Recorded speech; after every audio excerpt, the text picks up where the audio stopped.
विश्वास। अरविंद और श्वेता में बहुत गहरा प्यार है।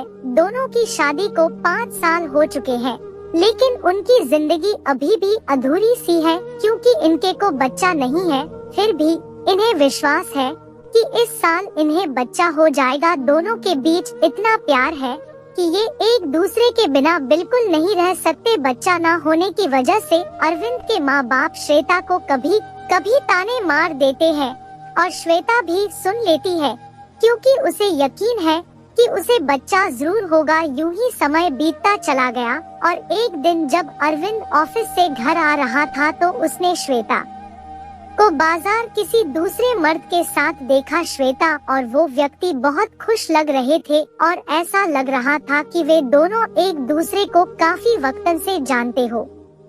अरविंद घर आ गया और फिर थोड़ी देर बाद श्वेता भी आ गई। श्वेता के आते ही अरविंद ने उससे पूछा, श्वेता कहाँ गई थी? श्वेता ने हंसते हुए कहा, मैं बाजार गई थी, घर का कुछ सामान लाना था। ये सुनकर अरविंद को थोड़ा गुस्सा आया, लेकिन उसने श्वेता को कुछ नहीं कहा। उसके बाद अरविंद ने श्वेता को कई बार वही आदमी के साथ अलग अलग जगहों पर देखा और एक दिन अरविंद ने देखा कि वो आदमी श्वेता को घर तक छोड़ने आया था। श्वेता उसके साथ बहुत खुश लग रही थी। उस व्यक्ति ने श्वेता को घर के बाहर छोड़ा और फिर चला गया। अरविंद का दिल बहुत दुख रहा था, लेकिन श्वेता को खो देने के डर से उसने उसे कुछ नहीं बोला। एक दिन अरविंद घर पर बैठा था कि तभी श्वेता का मोबाइल फोन बजा। श्वेता बाथरूम में थी, इसलिए अरविंद ने फोन उठा लिया। फोन उठाते ही दूसरी तरफ से आवाज आई, हेलो अरविंद, मैं थोड़ी देर घर आ रहा हूँ, कुछ जरूरी बात करनी है। बस इतना कहकर उस आदमी ने फोन काट दिया। अब अरविंद ये सोचने लगा कि उस आदमी को उसका नाम कैसे पता। अरविंद के दिमाग में कई तरह के ख्याल आ रहे थे। अरविंद को लगा कि शायद ये वो आदमी है जिसके साथ श्वेता अक्सर घूमती है। अरविंद को लगा कि शायद श्वेता उससे डाइवोर्स लेना चाहती है और इस सिलसिले में बात करने वो व्यक्ति घर आ रहा है। अरविंद बहुत उदास हो गया। वो अपनी शादी को टूटने नहीं देना चाहता था, लेकिन चूंकि श्वेता ने धोखा दिया, उसे कुछ भी समझ नहीं आ रहा था। अरविंद जैसे अपनी पत्नी को खोने के डर से घबरा गया था और वहीं जमीन पर गिर गया। इतने में श्वेता भी बाहर आ गई और उसने अरविंद को उठाया और पूछा, क्या हुआ तुम्हें, तुम ठीक तो हो?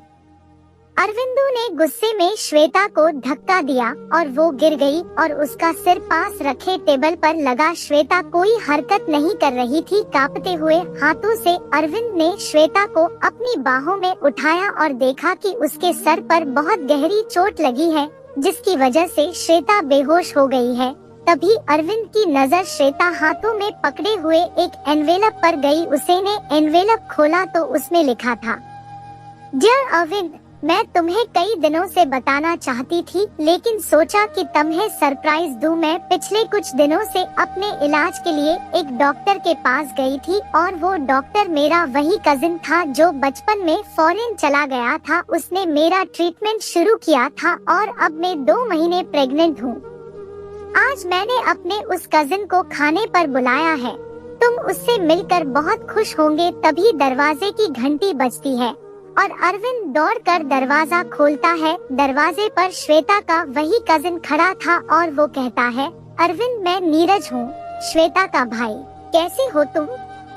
तभी नीरज की नजर श्वेता पर पड़ती है जो खून से सनी हुई जमीन पर पड़ी थी। नीरज फौरन श्वेता को हॉस्पिटल ले जाता है और वहाँ वेता कोमा में चली जाती है। श्वेता अपने बच्चे को भी खो देती है। अरविंद अपना सिर पकड़े वेता के पैरों पर बैठा उससे माफी मांगना चाहता था, लेकिन श्वेता अभी भी कोमा में ही थी। एक छोटी सी गलत फहमी ने श्वेता और अरविंद के रिश्ते में भूचाल ला दिया। शिक्षा। दोस्तों, ये कहानी हमें बहुत बड़ी सीख देती है।